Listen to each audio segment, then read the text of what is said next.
Mr. President, in the 9 months you've been in office, you've been incredibly successful in all but eliminating crossings on your southern border. Yeah. Meanwhile, illegal migration is at record levels in Britain. The Prime Minister is trying to tackle that.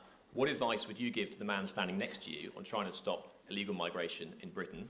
And Prime Minister, if I can just ask, the President is all about drill, baby, drill in terms of trying to secure American energy and cut bills for Americans. Meanwhile, you are turning Britain's back on oil and gas in favour of renewable energies, such as wind turbines. Why do you think that you are right and he is wrong?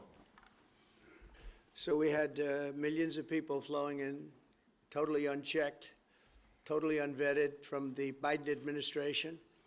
25 million, in my opinion, that would be about 25 million. They came from prisons, they came from mental institutions, they were gang members, they were drug dealers. They came from the Congo. They came from all parts of South America. They came from everywhere. Think of it, prisons from the Congo being released into the United States, prisons opened up in Venezuela and many other countries pouring into the United States. And I couldn't believe it. One of the reasons I decided to run. I decided to run because I don't want to be controversial. But you see what's happened, and you see all the information that's come out. We won in 2020 big, and I said, let's run, we got to run, because I saw what was happening. And the worst thing that I saw was all of these people. You know, we've already solved inflation. We've solved prices. Oil is way down. Energy is way down in the United States. But what I saw happening with millions of people pouring into our country, I couldn't stand to watch it. And we've done a great job. Nobody, if you've seen the last, I appreciate your question, by the way, nobody, absolutely zero, and I'm not even sure that's possible, but it's a very liberal group that come out with those statistics. The last 3 months, we had zero.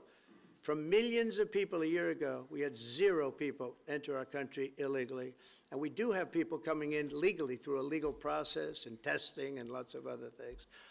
I think it's very important, and we speak about it, and I think your situation is very similar. You know, you have people coming in, and I told the Prime Minister I would stop it, and it doesn't matter if you call out the military, it doesn't matter what means you use, but it's going to destroys countries from within.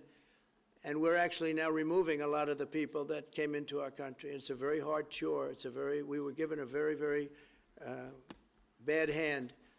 Millions of people came in from prisons and mental institutions. We have to remove them, and we are removing them. We have no choice, and I feel very strongly about it.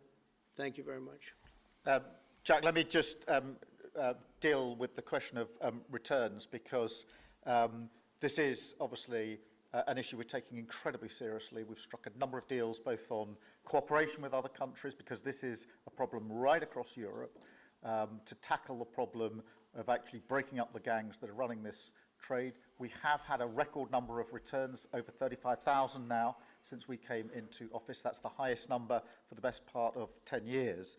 We struck the returns arrangement with France, and notwithstanding the challenges to that scheme, which you've seen in the last few days, a flight went off at 6:15 this morning, successfully returning someone under that scheme. So that is an important step forward. Obviously, there's no silver bullet here. There's a range of things that need to be done. But given the challenges of returning people, it is important that we're able to prove it can be done. It was done. It was done early this morning. So I can confirm that that flight went. It went successfully. And I'm pleased about that. Now we need to ramp that up at scale, which was always envisaged under the scheme. But it's very important that we have been able to prove that the proof of concept, if you like, that this can be done, and will continue in that way. On the question of energy, firstly, let me be really clear that I am absolutely determined to ensure that the price and cost of energy comes down, so that bills come down both for individuals, for families, with their household bills, but also for business, because this is so important. The mix will include oil and gas for many years to come from the North Sea. We've been clear about that for some time, but we also need to mix that with renewables, and it's the mix that's really important. And the approach I've taken on this is the same approach that I take to many other things, a pragmatic approach. Thank you, Jack. I would like to say that we inherited the worst inflation in the history of our country. We had inflation, the likes of which we've really never seen. They say 48 years, and I'll accept that, but I really don't. We had the worst inflation in the history of our country. And we had a expression that I used a lot, drill, baby, drill. And as you know, we brought fuel way down, the prices way down. And we don't do wind because wind is a disaster. It's a very expensive joke, frankly. And we got our energy prices way down. That brought the inflation way down, and now we have very little inflation, and we have a very, very strong economy. So that was very important. Drill, baby, drill. And you have a great asset here, and we spoke about it. It's called the North Sea.